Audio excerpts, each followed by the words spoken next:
Donald Trump's Supreme Court pick has a history of siding with the worst of history's actions. How is she going to behave or perform or judge going forward? Check it out. Leave your comments, ding the bell, share it with your friends, and subscribe to our channel.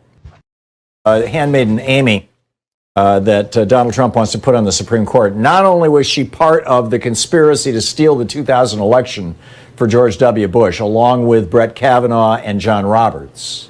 Not only was she part of that, but when you look at her record, it gets rather concerning, shall we say, at the very least.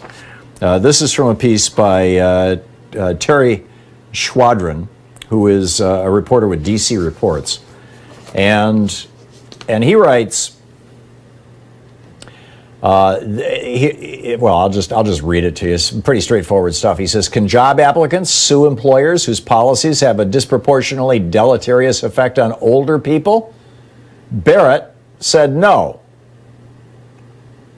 Should courts halt the deportation of an immigrant who faces torture if they are deported at home?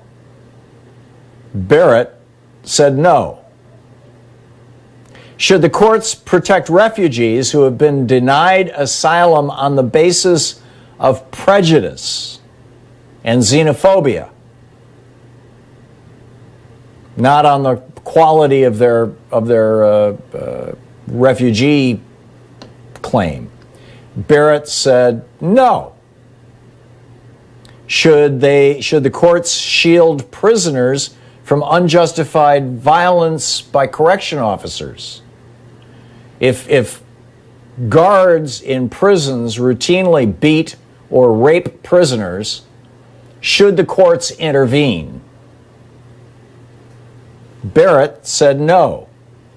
Should minors be allowed to terminate a pregnancy without telling their parents if a judge has found that they're mature enough to make the decision? And, several of these cases had to do with girls in their very early teen years, 13, 14, 15 years old, 16 years old, who had been raped by family members, by brothers, fathers, uncles, etc. And so they couldn't go to their parents and say, may I have permission for an abortion? Or they felt they couldn't. So they'd go to a judge. Should they be able to get an abortion under circumstances like that?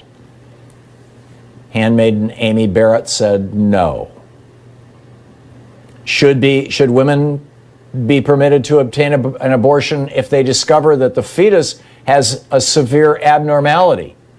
This child is going to be born with basically no brain, for example, hydroencephalitis, or spina bifida, an open spinal cord, so that they're not only profoundly retarded, but, will never, this is what happened, I don't want to go into it. Anyway, so that they'll never get, even if they live to be 20, which is an old age for people with spina bifida, they'll never be intellectually or developmentally more than 1 or 2 years old, still wear diapers, never talk, never speak. Should parents, knowing that this is what they have, or a child that's probably going to die within days of birth, should they be allowed to get an abortion? Amy Coney Barrett, Handmaiden Amy, says no. And then, as I pointed out earlier, she actually wrote a piece critical of John Roberts, the Chief Justice of the U.S. Supreme Court, who found a way to save Obamacare by striking down the individual mandate but saying everything else was good. Does she think he was wrong? Yes, she thinks he's wrong. And the week after the election, the Supreme Court is going to hear arguments from the Trump administration that it's time for the insurance company to stop being burdened by the requirement that they have to pay for the health insurance of people who are now sick and in the hospital because of a pre-existing condition. Oh yeah, that lung cancer you've got now in your 60s, that's because you smoked when you were 16 years old. We're not going to pay for your treatment. That was what was normal. Right? That was just what was absolutely, oh, you've got shingles? Well, you had chickenpox when you were a kid. That's a pre-existing condition. Oh, you've got, you know how they play the game. And Handmaiden Amy wants to bring this back. I am totally respectful of her religion. If she wants to be, a fundamentalist Catholic, fine. But don't bring it into the law. There is no place for that in the law, frankly. Judges need to be deciding the law based on what the law says.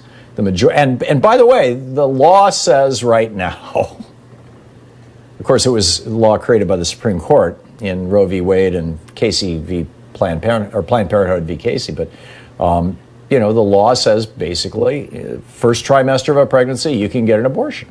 Second trimester, you got to jump through a bunch of hoops. Third trimester, damn near impossible, unless there's a screaming emergency. I mean, that's basically the law right now. But oh no, they want to take us back to 1896. Separate but equal, back there, yeah. No abortion rights, no. What's next?